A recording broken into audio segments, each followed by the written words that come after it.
Olá, meu querido irmão, graça e paz, tudo bem? Graças a Deus, aleluias. Meu querido, não repare se o vídeo aqui estiver um pouquinho escuro, tá uma penumbra, mas é proposital, tá bom? Isso aqui eu estou gravando à noite e eu não preparei um cenário assim bonito, maravilhoso, bem equipado e nem tão bastante luz. Isso aqui eu só estou com minha luzinha aqui artificial, tá bom, meu querido? Mas deixa eu te falar uma coisa. Vamos estudar mais um pouquinho a palavra, aproveitar, não é? Essa terça-feira que eu vou estar aqui colocando esse vídeo para todos os nossos queridos irmãos. Vamos olhar um versículo na Bíblia bastante maravilhoso. Minha Bíblia está aqui na minha direita, né? Que no vídeo aí é à esquerda, né? Mas na minha direita aí, capítulo 8 de Marcos, o versículo 36. O contexto, Jesus está falando aqui, está predizendo a sua morte, o contexto aqui. Mas é o capítulo 8 de Marcos, o versículo 36, aonde diz assim, que aproveitaria o homem ganhar o mundo inteiro se perder a sua alma. Agora, eu gostaria que você fosse em 2 Pedro, no capítulo 2, aonde fala assim, versículo 3, por ganância farão de vós negócios com palavras fingidas, para eles o juízo lavrado há pouco tempo não tarda, e a sua destruição não dorme. Primeiro, que é o que ganharia o homem se ganhasse o mundo inteiro e perder a sua alma. E perder a sua alma, né? E segundo, aonde eu li, 2 Pedro, capítulo 2, que aqui o contexto está falando sobre os falsos mestres. Agora, dê uma olhadinha também, meu querido, dê uma olhadinha também aqui em 2 Pedro, você vai observar que tem uma coisa muito importante aqui.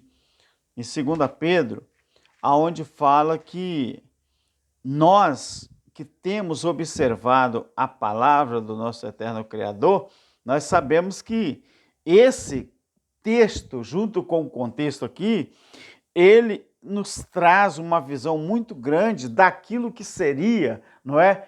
No final dos tempos que o apóstolo Pedro estava falando que aconteceria perto do juízo, que muita gente naquela época, muitos religiosos, estariam fazendo do povo negócio com palavras fingidas. Então, para aquelas pessoas, o juízo lavrado a tempo não tarda e a sua destruição não dorme.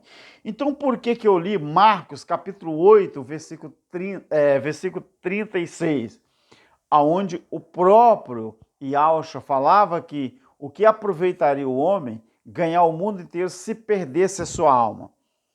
Você sabe que aqui em Pedro tem um verbo muito importante que nós temos que observar. Por ganância farão de vós negócios em palavras fingidas, para eles o juízo lavrado. O que seria o juízo lavrado? O que seria juízo lavrado?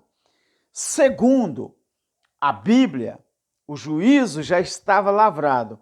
Uma coisa lavrada é fazer, não é? E consignar por escrito, lavrar uma sentença, lavrar um termo ou uma escritura. Lavrar é você fazer, né? E consignar por escrito. Ou seja, o juízo lavrado já estava pronto, já estava, né, vamos dizer, escrito, já estava consignado e não teria como, né, alguns daqueles homens que na época já faziam do povo comércios e negócios. Então, para eles, naquela época, o juízo já estava lavrado. Você já observou, meu querido, que hoje tem muita gente viciado, mas que eles não se dão conta de que são viciados sem fronteiras. É isso que eu quero falar assim. Você já parou para pensar como que os religiosos, eles ganham a vida deles? A Bíblia diz ali em Marcos, capítulo 8, versículo 36, o que adiantaria o homem ganhar o mundo inteiro se perdesse a sua alma? Então, hoje, tem tantos viciados combatendo viciados que eles mesmos não se dão conta. O religioso, como que ele ganha a vida dele? Você já parou para pensar? O religioso, ele tem ganhado a vida dele em cima do trabalho dos outros, em cima do esforço dos outros, em cima do salário dos outros. Então, eles, às vezes, eles falam, os religiosos, falam mal do viciado. O viciado na bebida, o viciado nas drogas, o viciado em alguma coisa que eles falam que não tem, vamos dizer assim, não tem o aval do Cristo, de Deus, para que aquelas pessoas continuem assim. Aí eles tentam, em cima da religião ou em nome da religião, lutar contra esses viciados. Só que esses religiosos, que são cães gulosos, eles mesmos, eles não se dão conta que o pior vício que existe na face da terra é aquilo que eles têm. Qual é? Ganhar dinheiro em cima das costas dos outros. Então, eles são viciados no dinheiro, são viciados no poder, são viciados em pregar mentira, são viciados em esconder a verdade das pessoas e não se dão conta disso. Então nós observamos na palavra de Deus que eles não têm pudor, meu querido. Eles não têm pudor. Eles fazem qualquer coisa para arrancar o dinheiro das pessoas. Então o que é que acontece? Até pregam, se for preciso, eles pregam. Pregar para a pessoa para arrancar dinheiro. Quanto que você acha que ganha um pregador, não é, do sistema religioso? Quanto que eles cobram para pregar 30, 40 minutos? Aqui na minha cidade, nós temos relato que alguém, né, já cobrou 15 mil reais só para fazer presença numa festa aqui.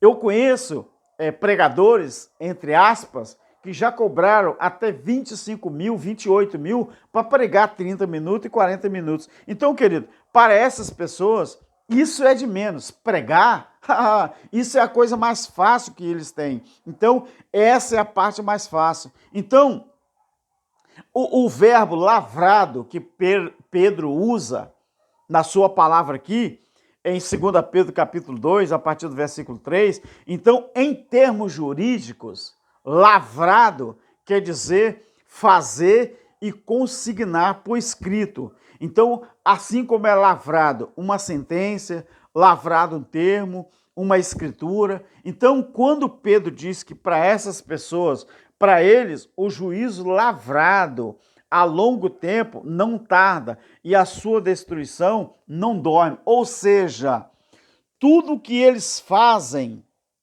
em nome de Deus, mas que na verdade é uma grande mentira, é um grande engano, para essas pessoas você pode escrever que para esses o juízo já está lavrado, assim como o juízo do ano 70 foi lavrado, estava escrito, estava consignado para aquelas pessoas que viviam naquele tempo, naquela geração.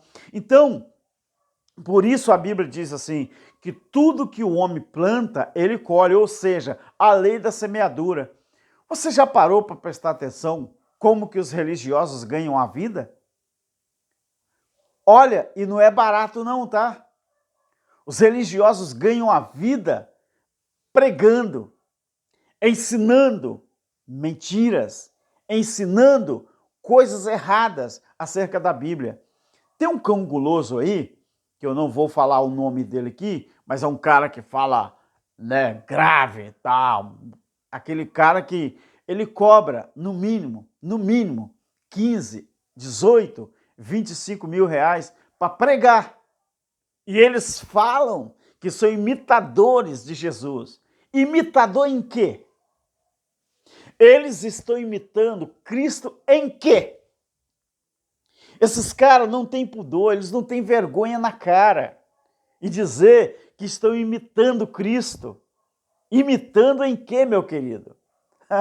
Dá até para a gente sorrir, dá até para a gente, vamos dizer assim, fazer uma chacota aqui. Meu querido, a parte boa nessa história toda, sabe o que é?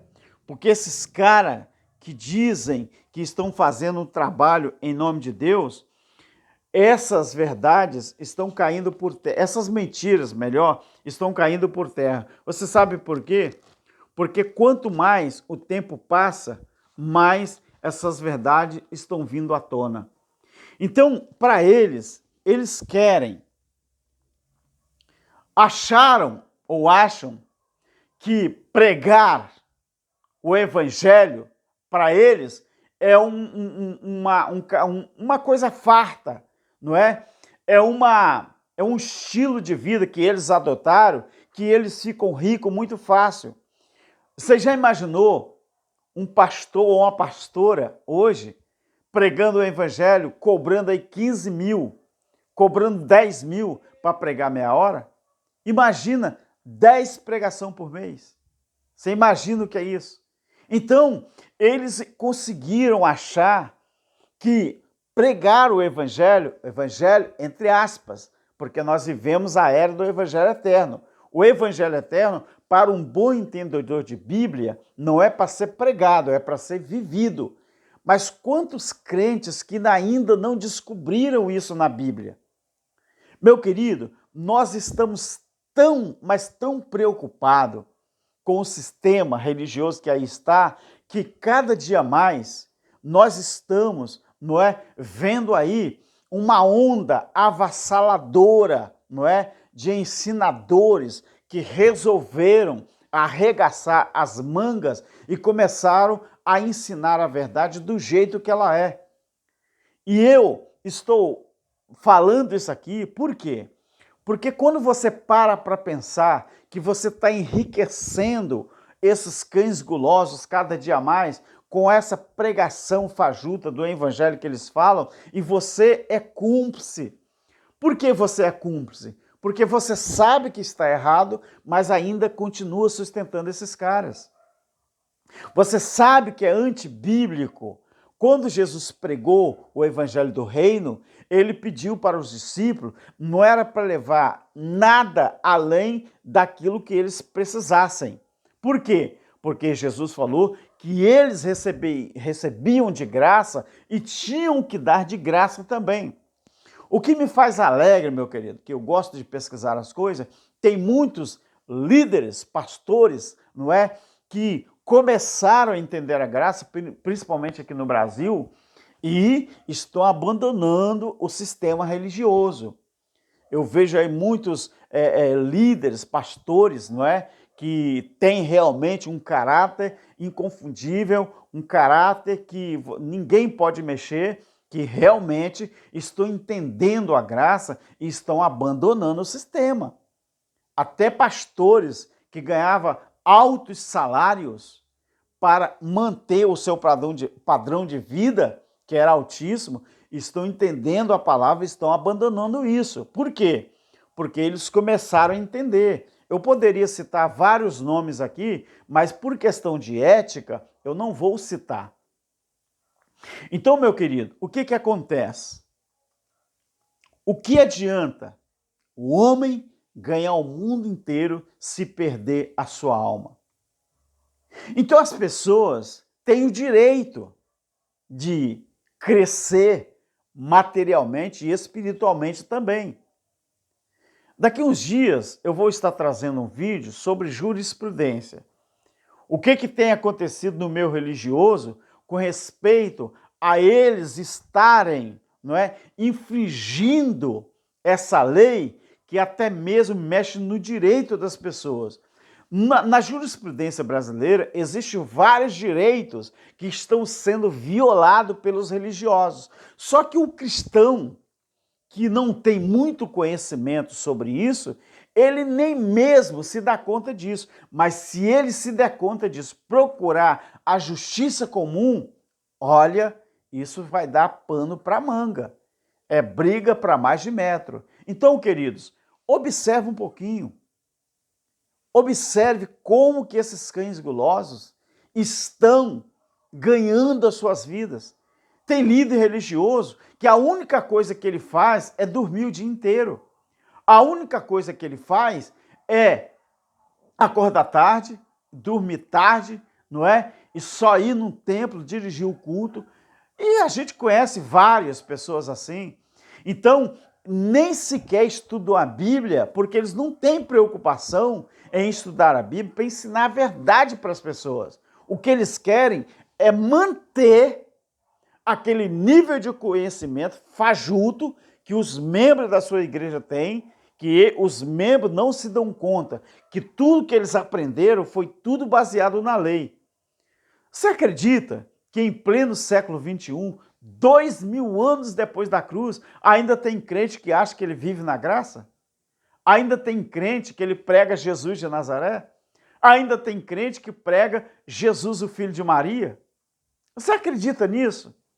Ele não se dá conta que Jesus de Nazaré foi uma das manifestações do próprio Criador para vir de encontro com os judeus, porque ele tinha que extinguir o pecado da terra. Só existia uma maneira de extinguir o pecado da terra. Era ele mesmo se fazendo culpado, ele mesmo se fazendo maldito. E isso Gálatas, não é? Do capítulo 1, 2 e 3 fala que ele se fez maldito pelos judeus, para que ele pudesse resgatar, redimir, trazer de volta o judeu ao seu estado de origem, ele tinha que morrer por eles.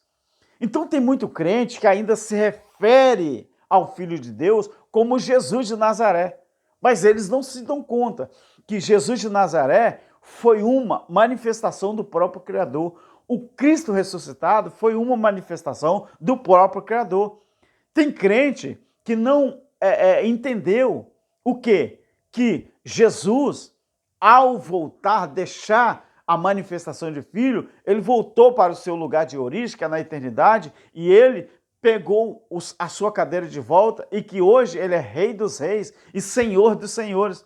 Mas quantas pessoas que ainda oram desse jeito? Sai em nome de Jesus, está expulso em nome de Jesus, sai desta vida em nome de Jesus, o sangue de Jesus tem poder. Meu querido, o verbo Jesus nem nos escritos mais antigos existe. Sabe por quê? Porque o J, ele só veio existir, muito depois daquilo que foi escrito. O J, não é? Ele não existe no alfabeto, não é? Grego, nem no alfabeto hebraico. Então, Yahushua, não é? Que no hebraico existe o Y, mas o J não existe. Então, quando as pessoas se referem a Jesus, está se referindo ao nome que foi produzido, foi editado, foi o copista que colocou lá. Mas, como nós não tem nada com isso, se alguém fez alguma coisa na Bíblia de propósito, o que eu tenho com isso? O Criador não vai cobrar de mim e de você pelo erro que foi dos outros, não é? Essa fase acabou. Mas o que traz preocupação é de saber que muitos crentes não se dão conta que muitos religiosos estão ganhando a vida de maneira ilícita. E olha, querido, que é muita raça de grana, tá? É muita raça de dinheiro. Como que você acha que um presidente de convenção, ele ganha a vida dele? Como que você acha que um pastor de uma certa região no Brasil, ele ganha a vida dele?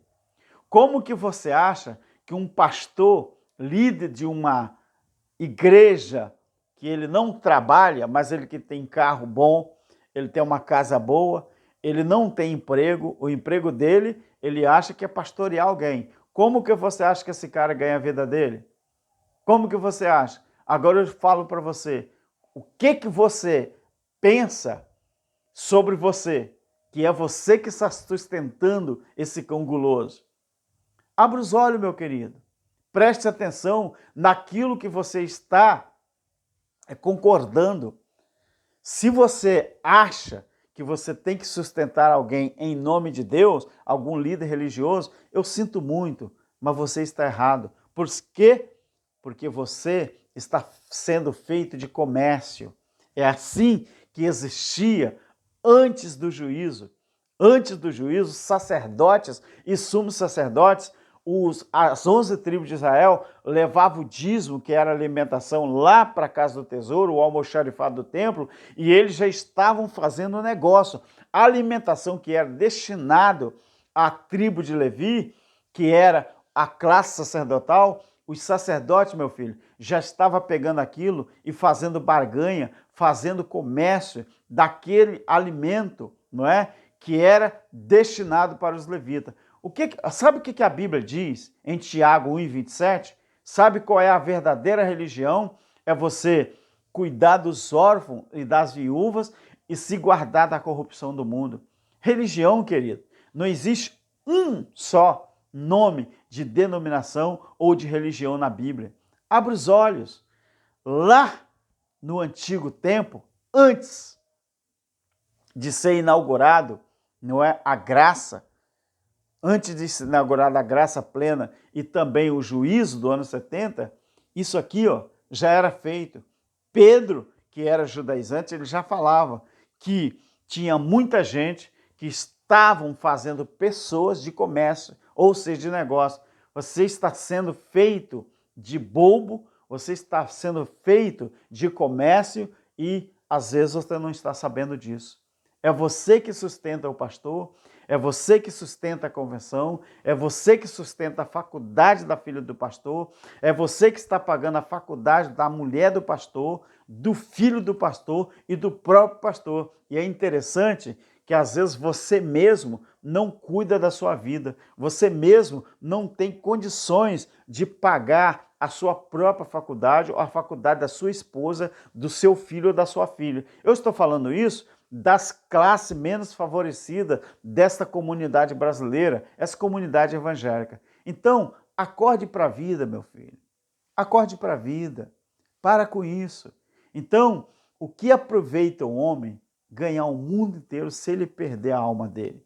E quantos que vão perder a sua alma justamente porque quiseram abraçar o mundo com as duas mãos, mas na verdade eles estavam fazendo tudo, enganando as pessoas, mas para o benefício próprio. Então, querido, abra os olhos, para com isso, se liberte desse sistema maligno, esse sistema religioso. Abra a Bíblia, vai estudar a palavra, estude a Bíblia com calma, você sozinho, você com a sua esposa, você com o seu marido, você com o seu filho, você com a sua filha, você em família. Abra a Bíblia, estude a Bíblia. Não deixe que alguém use a palavra para enganar você. A Bíblia, ela não foi feita para ser uma arma para matar ninguém, não. Ela foi feita para servir para que as pessoas possam encontrar a verdade. E a verdade é quem é o eterno Criador. E conhecereis a verdade, e a verdade vos, ou seja, vai libertar vocês. Já era falado isso na época de Al-Husha, não é? Imagine hoje que vivemos a era do Evangelho Eterno, mas quantos cristãos que nunca ouviram falar no Evangelho Eterno, mas se eles for para a Bíblia, Apocalipse capítulo 14, versículo 6, eles vão descobrir que hoje, capítulo 12 de Hebreus, versículo 22 e 23, somos espíritos aperfeiçoados. Nós deixamos aquele tempo em que alguém vivia, não eu, nem você, nós nascemos agora, né? Praticamente, eu não tenho 60 anos ainda, eu nasci há 57 anos atrás. Então, quando eu nasci, há quanto tempo que o juízo já tinha acontecido? Eu já nasci, querido, como filho de Deus. Eu não nasci como escravo e nem nasci judeu para entregar dízimo para ninguém, não. Eu sou gentio, que foi resgatado com aquilo que a Bíblia chama de adoção, não é? Então, nós temos que acreditar nisso. Do contrário, infelizmente, as pessoas vão continuar nessa mesmice e sendo enganado todo dia pelo sistema religioso. Até lá, graça e paz, e fique com Deus. Amém.